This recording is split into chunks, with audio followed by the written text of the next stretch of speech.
자, 오늘 말씀은 열왕기하 2장 1절로 14절까지 말씀입니다. 함께 읽습니다. 여호와께서 회오리 바람으로 엘리야를 하늘로 올리고자 하실 때 엘리야가 엘리사와 더불어 길갈에서 나가더니 엘리야가 엘리사에게 이르되 청하건대 너는 여기 머물라. 여호와께서 나를 베델로 보내시느니라.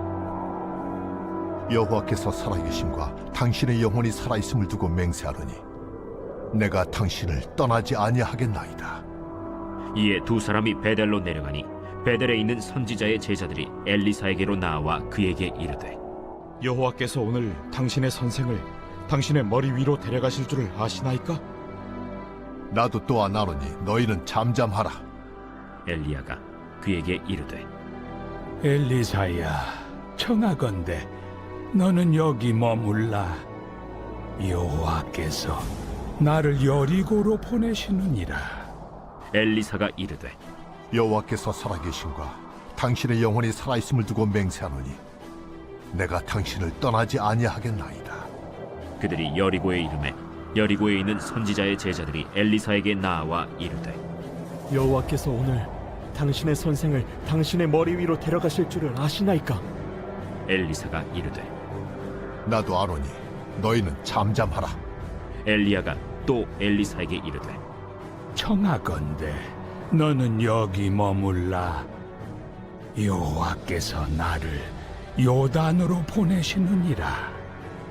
여호와께서 살아계심과 당신의 영혼이 살아있음을 두고 맹세하노니 내가 당신을 떠나지 아니하겠나이다. 이에 두 사람이 가니라. 선지자의 제자 50명이 가서 멀리 서서 바라보매 그 두 사람이 요단가에 서 있더니 엘리야가 겉옷을 가지고 말아 물을 치매 물이 이리저리 갈라지고 두 사람이 마른 땅 위로 건너더라. 건너매 엘리야가 엘리사에게 이르되 나를 내게서 데려감을 당하기 전에 내가 내게 어떻게 할지를 구하라. 당신의 성령이 하시는 역사가 갑절이나 내게 있게 하소서. 네가 어려운 일을 구하는도다. 그러나 나를 내게서 데려가시는 것을 내가 보면 그 일이 내게 이루어지려니와 그렇지 아니하면 이루어지지 아니하리라. 두 사람이 길을 가며 말하더니 불수레와 불말들이 두 사람을 갈라놓고 엘리야가 회오리 바람으로 하늘로 올라가더라. 엘리사가 보고 소리 지르되 내 아버지여, 내 아버지여, 이스라엘의 병거와 그 마병이여. 하더니 다시 보이지 아니하는지라. 이에 엘리사가 자기의 옷을 잡아 둘로 찢고 엘리야의 몸에서 떨어진 겉옷을 주워 가지고 돌아와 요단 언덕에 서서 엘리야의 몸에서 떨어진 그의 겉옷을 가지고 물을 치며 이르되 엘리야의 하나님 여호와는 어디 계시니까? 하고 그도 물을 치매 물이 이리저리 갈라지고 엘리사가 건너니라. 온전한 전수라는 제목으로 말씀 증거합니다. 오늘 본문은 신앙의 온전한 전수가 이루어지는 중요한 장면이에요. 핵심은 9절이죠. 엘리야가 엘리사에게 말합니다. 나를 내게서 데려감을 당하기 전에 내가 내게 어떻게 할지를 구하라. 그러자 스승 엘리야를 향해서 말하죠. 당신의 성령이 하시는 역사가 갑절이나 내게 있게 하소서. 아멘. 그래서 이 장면은 신앙이 온전히 전수되는 굉장히 의미 있고 아름다운 장면이에요. 스승은 주고 싶어 하고 제자는 받고 싶어 하지요. 여기에서 성령의 은혜가 가득 임하게 됩니다. 저는 우리 교회와 가정에도 이런 은혜가 가득 임했으면 좋겠어요. 목사는 말씀을 주고 싶어 하고 성도는 그 말씀을 받고 싶어 해야 됩니다. 또한 부모는 믿음을 전달해야 되고 자녀는 은혜로 그것을 받고 싶어 해야 됩니다. 거기에서 신앙의 아름다움이 생기고 은혜와 능력은 부어지는 거예요. 이것이 신앙의 온전한 전수라 할 수가 있을 것입니다. 자, 그런데 오늘 말씀을 잘 보면 그냥 쉽게 또 요식행위로 신앙의 전수가 이루어지지 않았음을 확인하게 됩니다. 그 안에 우리의 신앙을 돌아보게 하는 중요한 시사점이 있어요. 그게 무엇일까? 두 가지로 생각을 해보죠. 첫 번째, 은혜에 대한 목마름입니다. 오늘 본문 열왕기하 2장은 엘리야가 이 땅의 사역을 마무리하고 영광 중에 하나님 앞으로 나아가는 장면이에요. 그리고 실제 이 일이 있기 전에 엘리야는 곧 하나님의 부르심이 있을 것을 알았던 것 같아요. 그래서 엘리야는 이제 이 땅의 사역, 그 마지막 여정으로 자신이 세웠던 선지 학교들을 탐방하기 원했습니다. 인생을 정리하는 거죠. 마지막 안식년의 의미였습니다. 자, 그런데 이때 눈치 없는 제자 엘리사가 계속 따라오는 거예요. 스승의 속도 모르고 자꾸 따라옵니다. 결국은 엘리야가 참고 참다가 대놓고 말하기에 이르러요. 2절 말씀 봅니다. 엘리야가 엘리사에게 이르되 청하건대 너는 여기 머물라 여호와께서 나를 베델로 보내시느니라. 아무리 눈치를 줘도 모르니까 직접 말한 것입니다. 하지만 그때 엘리사의 반응이 어땠습니까? 2절 하반절이죠. 엘리사가 이르되 여호와께서 살아계심과 당신의 영혼이 살아있음을 두고 맹세하노니 내가 당신을 떠나지 아니하겠나이다. 엘리사도 단호해요. 큰 방해하지 않을 테니 따라가는 것을 허락해달라고 청하고 있습니다. 불청객을 자처하면서 따라가는 거예요. 이에 어쩔 수 없이 엘리야가 데리고 가지요. 그런데 재미있는 것은 엘리야는 계속 엘리사를 떼어놓고 싶어 했다는 것입니다. 다시 4절과 6절에서 말합니다. 너는 여기 머물라 여호와께서 나를 여리고로 또 요단으로 보내시느니라. 하지만 엘리사의 대답은 늘 똑같습니다. 여호와께서 살아계심과 당신의 영혼이 살아있음을 두고 맹세하노니 내가 당신을 떠나지 아니하겠나이다. 자, 어떻습니까? 이쯤 되면 엘리사가 정말 눈치가 없거나 이기적이라고 오해할 수 있습니다. 하지만 여러분, 정말 엘리사가 눈치가 없어서 스승의 가는 길을 방해하고 끝까지 쫓았을까요? 아닙니다. 엘리사가 눈치가 없거나 예절을 몰라서 이러는 게 아니었어요. 그에게는 영적인 갈급함, 은혜에 대한 목마름이 있었다는 것입니다. 그래서 누가 뭐라고 하든지 끝까지 은혜의 자리를 내놓지 않은 것입니다. 그리고 엘리야도 이렇게 자꾸 엘리사에게 이야기한 것은 일종의 시험의 성격으로 볼 수 있어요.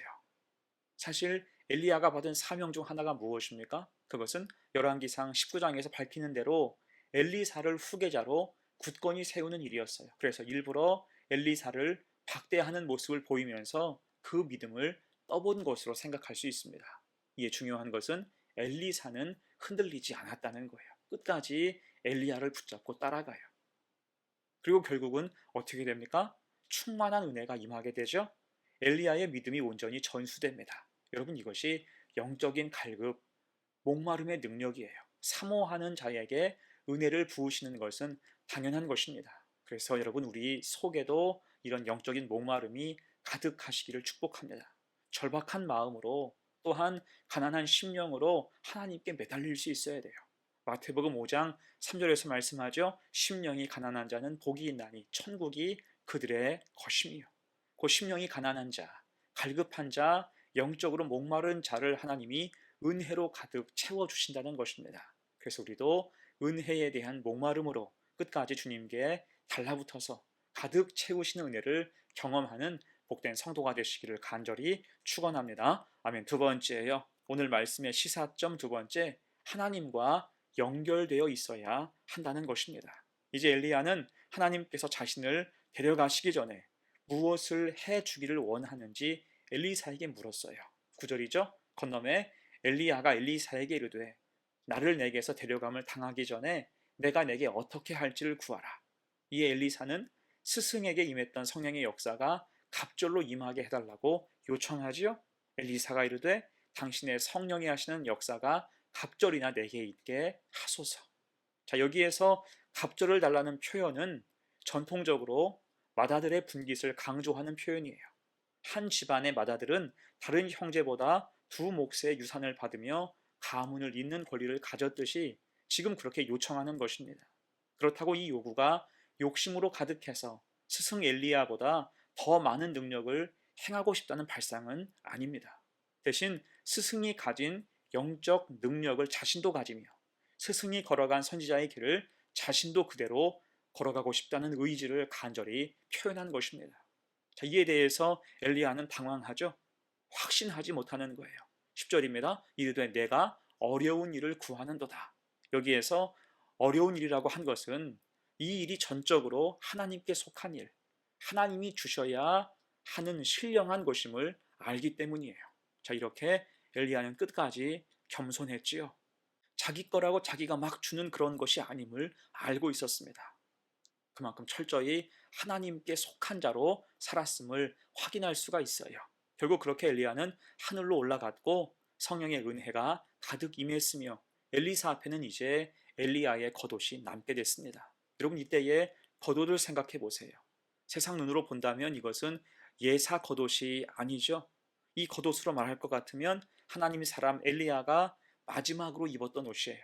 딱 봐도 아주 유서 깊은 신령한 옷, 엘리사의 유품, 성의라고도 할 수가 있는 것입니다. 하지만 의미가 있는 것은 오늘 엘리사가 스승의 겉옷을 취했지만 그 옷에 결코 집착하지 않았다는 것입니다. 물건 모으기를 좋아하는 사람은 이 겉옷을 집에 모셔두고 또 자랑하며 거창하게 기념했겠지만 오늘 본문 이후로 엘리야의 겉옷 이야기는 다시 등장하지 않아요. 왜일까요? 옷 자체가 중요한 게 아니기 때문입니다. 옷은 아무런 능력이 없는 거예요. 대신 관건이 무엇입니까? 하나님과의 연결이겠죠. 엘리사는 그 사실을 너무 잘 알고 있었습니다. 다른 말로 엘리야의 겉옷을 가졌다고 내가 거룩해지는 것은 아니라는 거예요. 옷이 중요한 것이 아니라 하나님과 연결되어야 하나님의 도구로 쓰임받을 수 있다는 거죠. 여러분, 그래서 우리가 기억할 게 무엇입니까? 하나님과의 연결이에요. 은혜가 임하는 조건은 사람을 통해서도 아니고 어떤 건물이나 장비를 통해서도 아니에요. 오직 하나님과의 연결입니다. 그래서 우리는 예배를 사모하고 늘 기도하고 말씀 가운데 살아야 하는 거예요. 그 마음으로 갑절의 영감을 구하며 항상 신실하고 겸손하게 하나님과 연결되어서 사명을 잘 감당하는 복된 성도가 되시기를 간절히 축원합니다. 다음에 이제 말씀을 마무리합니다. 오늘 엘리야와 엘리사 신앙의 온전한 전수가 이루어졌어요. 이를 위해 특히 엘리사는 은혜에 대한 갈급함과 목마름이 있었죠. 가난한 마음으로 매달리는 거예요. 그 위에 가득 채워주셨습니다. 또한 하나님과의 연결을 가장 중요하게 생각했어요. 헛된 것에 마음을 빼앗기지 않았고 오직 하나님과 연결되어 있는가를 가장 중요하게 우선하여 생각했습니다. 그럴 때 이후 탁월하게 사역을 감당할 수 있었어요. 여러분, 그래서 우리도 믿음의 견고함과 영적인 욕심을 가지고 하나님 앞에 늘 서 있기를 축복합니다. 그래서 바른 믿음으로 사명의 길에 최선 다하는 복된 성도가 되시기를 간절히 축원합니다. 아멘. 함께 기도합니다. 은혜로우신 하나님, 우리에게도 신앙의 온전한 전수가 있게 하옵소서. 부모는 전해주고 싶고 자녀는 받고 싶어하는 아름다움이 있게 하옵소서. 특히 우리 자녀들을 축복하셔서 엘리사와 같은 마음을 주옵소서. 은혜에 대한 목마름을 주시고 신앙의 즐거움을 찾게 하셔서 늘 하나님과 연결되어 살게 하옵소서. 영적인 욕심을 주시고 하나님이 생사화복을 주장하심을 믿고 늘 믿음 안에 거하게 하옵소서. 또한 우리를 축복하셔서 전수할 만한 믿음이 있게 하시고 기도하며 그 사명을 잘 감당케 하옵소서. 감사드리며 예수님의 이름으로 기도하옵나이다. 아멘.